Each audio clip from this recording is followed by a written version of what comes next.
Hello and welcome to Tea Time with me, Shaili Chopra. We're celebrating 100 episodes of this show, India's longest running golf show, week after week, bringing you the best interviews, the top CEOs, all the news from around the world and every newsmaker in the world of golf. And that's why, to celebrate, we're going to have a slew of episodes with some special stories. Stories of royalty, taking you to driving on royal courses, some special episodes where cricketers have turned golfers, the future of golf on a round table, that and much more. Also, for our very special viewers, all of you, we've got a quiz contest lined up where you can win some exciting prizes. So join us yet again for this wonderful journey as we bring you much more on Tea Time with me, Shaili Chopra.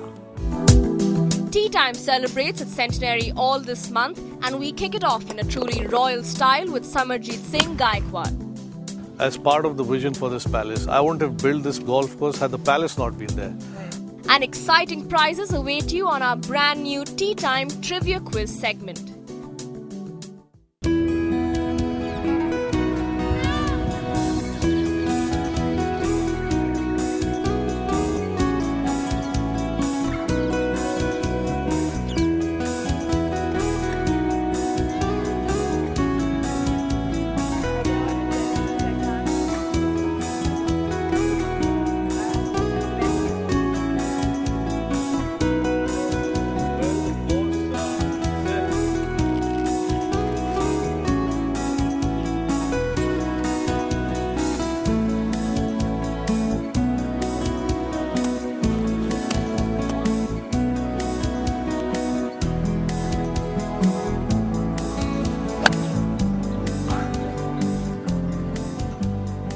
Wonderful. So nice to meet you, Samarjit Gaekwad. Welcome to the show. Thank you very much, Sherry. It's just gorgeous. I wonder if the first thing in the morning, you don't get up and come down to play by your palace.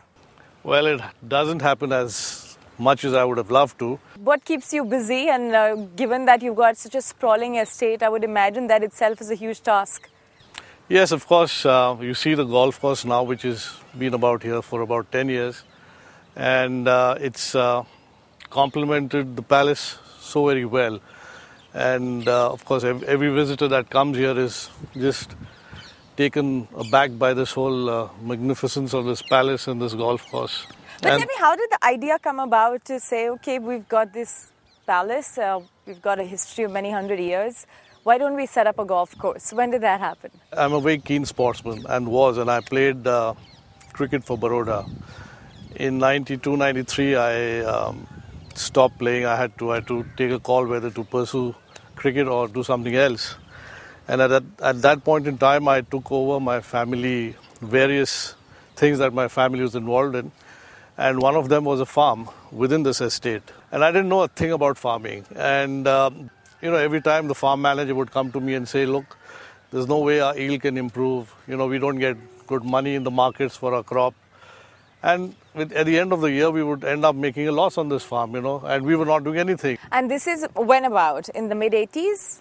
No, this was in the mid-90s. Mid-90s. Mid-90s, and I had just stopped playing by then, and I had picked up golf around the same time. I was in a plaster when I actually started playing golf.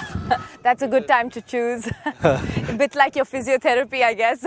And there was a friend of mine who actually dragged me to the golf course because I couldn't do anything else. So, and that was it. I mean, golf, I just took to it and I just loved the sport. So you turned a farm into a golf course? I did. I actually did that. And this is, in fact, the second golf course that I built in this estate. There was another one, which actually was where the farm was. And I think that was a very basic effort. Probably had the credit of being the fastest designed golf course ever in the world. It was done on a car bonnet with a map, and I had a friend in the army whose dad said that I can help you out, and we just sort of over a high tea in the evening just kind of drew routing plans, and that was it. And we made a golf course there in about 3 months' time. Well, there's a very interesting history to the golf course, but there's an even more interesting history to the way the Gaekwad family grew into Baroda and how they spread their philanthropic efforts. So we'll talk about that ahead on the course.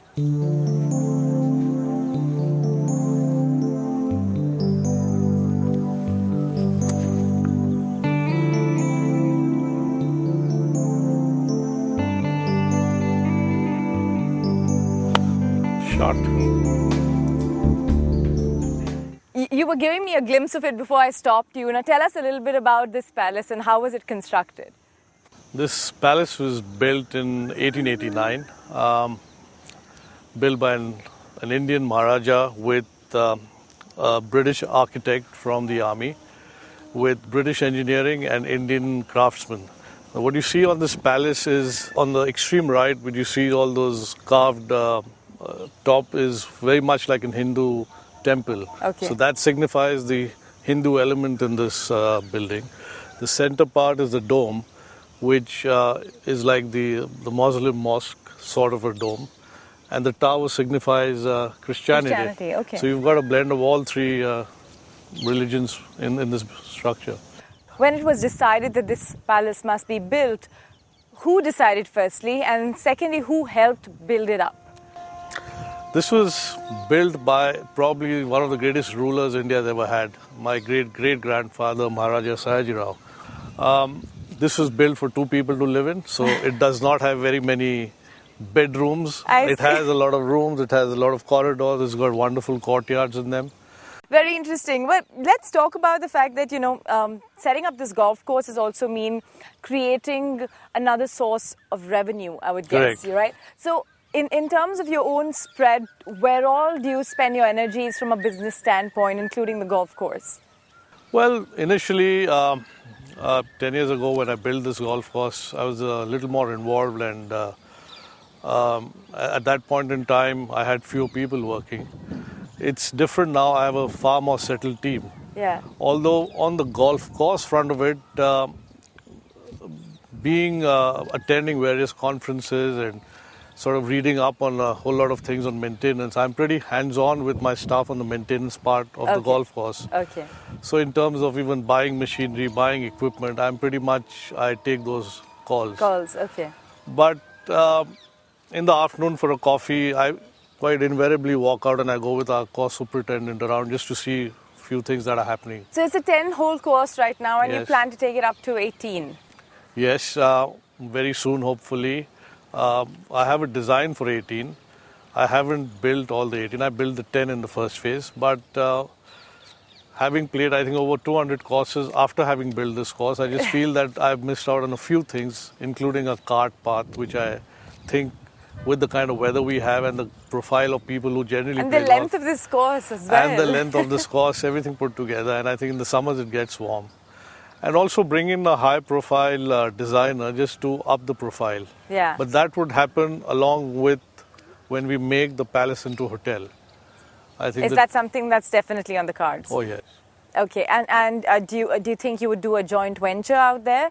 Because, that's how traditionally one has seen palaces turn into hotels. There are various joint ventures, but I think the model that I would follow is not lease it out.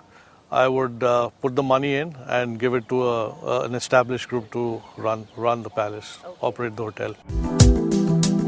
As part of the vision for this palace, I wouldn't have built this golf course had the palace not been there. On today's Tea Time Trivia Quiz, which Indian won the Scottish Open recently? A. Kapil Dev, B. Jeev Milkha Singh, or C. Anirban Lahiri? SMS your answers to 58888, ETN space option A, B or C, and the lucky winner will get a signed copy of a book written by Shaili Chopra, Birdies in Business, and a sleeve of Tea Time personalized Callaway Hex Chrome golf balls.